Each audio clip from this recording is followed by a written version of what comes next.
దేవుని హృదయాన్ని సంతాపపరిచిన, ఏడిపించిన మనుషుల వలె ఈ రోజున ఎంతోమంది యవనస్తులు ఈ రోజుకి దేవుణ్ణి ఏడిపిస్తూనే ఉన్నారు.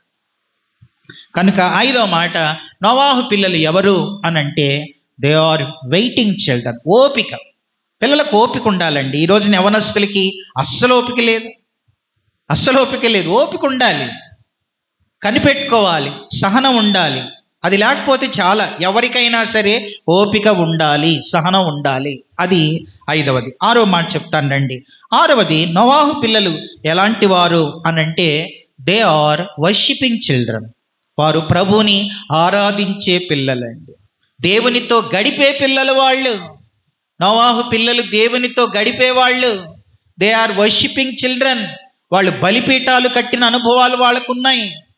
బలిపీఠాలంటే దేవునితో గడపడం, దేవునితో గడిపే పిల్లలు.